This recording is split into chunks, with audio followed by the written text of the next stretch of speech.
Assalamualaikum warahmatullahi wabarakatuh.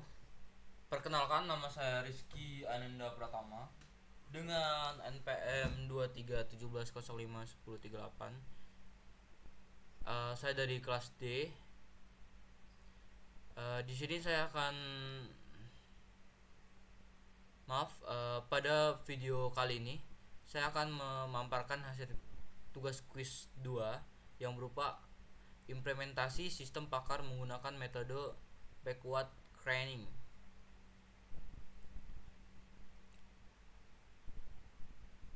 Topik yang saya pilih adalah sistem pakar untuk mendiagnosis penyakit ISPA atau infeksi saluran pernapasan akut. Sistem ini dirancang untuk menelusuri fakta-fakta gejala pasien secara logis untuk menarik sebuah kesimpulan akhir mengenai kondisi kesehatannya. Latar belakang masalah.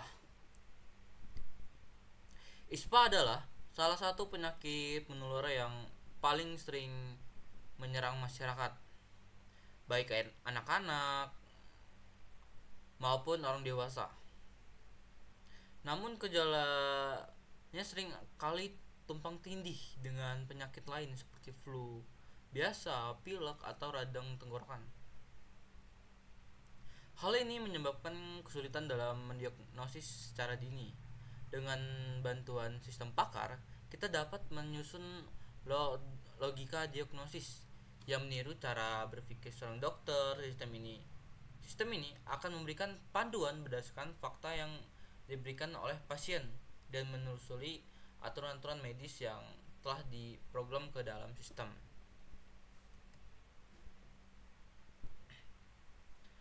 Lalu ada tujuan sistem pakar. Ada beberapa tujuan utama dari pengembangan sistem pakar ini. Yang pertama, membantu proses diagnosis awal terhadap penyakit ISPA. Terus yang kedua, ada memberikan rekomendasi kepada pasien atau tenaga medis bagaimana atau berdasarkan gejala yang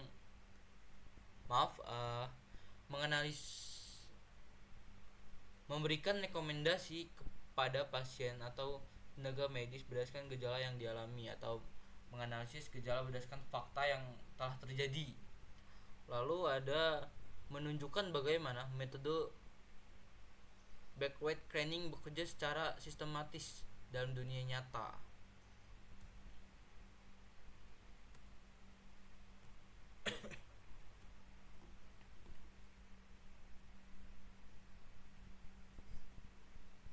Terus metode backward training. Backward training adalah metode inferensi yang memulai penalaran dari kesimpulan atau hipotesis akhir yang ingin dibuktikan. Dalam sistem pakar, kita mulai dengan pernyataan seperti apakah pasien menderita ISPA? Lalu menelusuri ke belakang untuk mencari fakta-fakta dan aturan yang bisa mendukung kesimpulan tersebut.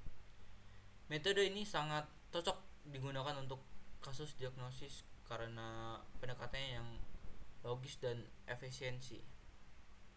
Kita tidak menguji semua kemungkinan, tapi langsung memverifikasi fakta-fakta yang terhubung dengan hipotesis ini. Fakta awal.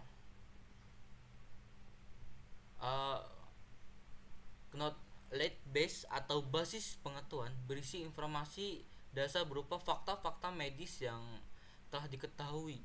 Dalam kasus ini, kita memiliki 5 fakta yang menjadi dasar pertimbangan. Yang pertama ada batuk kering, pasien mengalami batuk kering. Yang kedua ada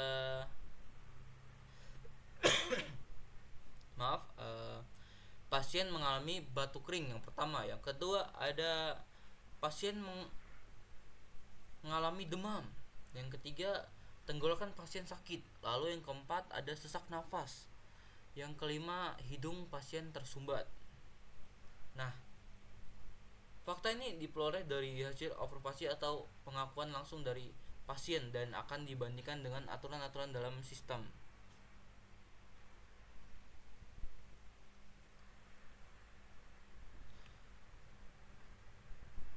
Aturan if then adalah inti dari sistem pakar. Di sini pengetahuan medis dikemas dalam dibentuk dalam logika atau aturan logika. Berikut ini ada 6 aturan yang digunakan.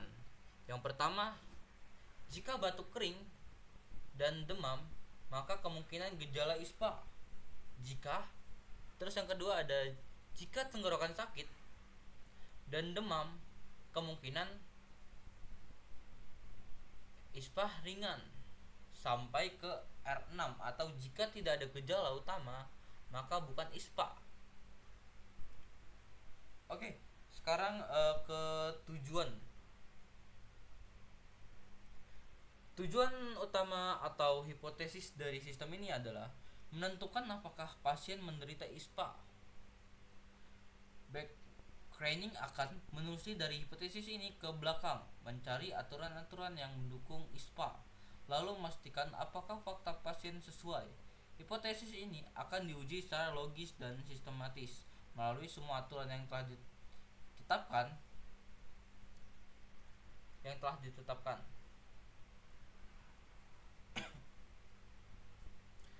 Yang keenam ada selanjutnya ada aturan backward training. Berikut adalah langkah-langkah demi langkah proses backward training yang dilakukan. Yang pertama, kita memulai dari tujuan diagnosa. ISPA berdasarkan aturan R5, diagnosis ISPA diperoleh jika ada kemungkinan ISPA ringan atau berat. Maka sistem menelusuri R2 dan R3. R2 menyatakan bahwa jika tenggorokan sakit dan demam, maka kemungkinan ISPA ringan. Dan R3 menyatakan bahwa jika sesak nafas dan batuk kering, maka kemungkinan ISPA berat. Fakta pasien menyatakan adanya semua gejala tersebut. Demam, batuk, kering, sesak nafas, dan tenggorokan sakit. Karena semua pernyataan dari R2 dan R3 terpenuhi, maka R5 aktif dan kesimpulan ISPA dapat dibuktikan. Lalu ada diagram alur inferensi. Diagram ini menggambarkan alur inferensi yang sistem lakukan. Diagnosis ISPA berasal dari aturan R5. R5 memerlukan validasi dari R2 dan R3. R2 dan R3 membutuhkan fakta-fakta spesifik dari pasien. Lalu ketika semua fakta cocok dengan aturan yang berlaku, maka sistem menyimpulkan bahwa pasien menderita ISPA.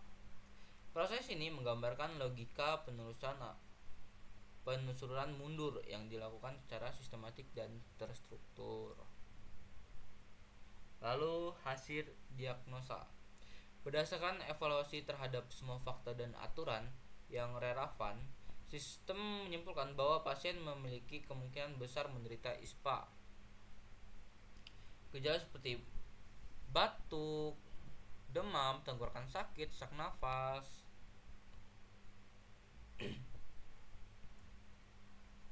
dan ini mendukung semua aturan-aturan yang mengarah pada diagnosis ISPA.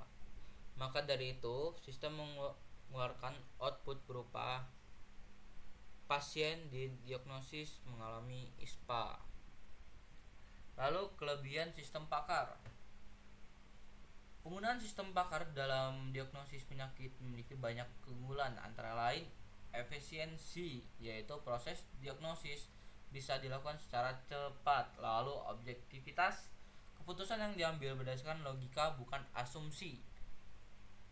Terus reproduksi pengetahuan ahli, sistem dapat meniru pemikiran seorang dokter. Terus ada yang terakhir itu fleksibilitas,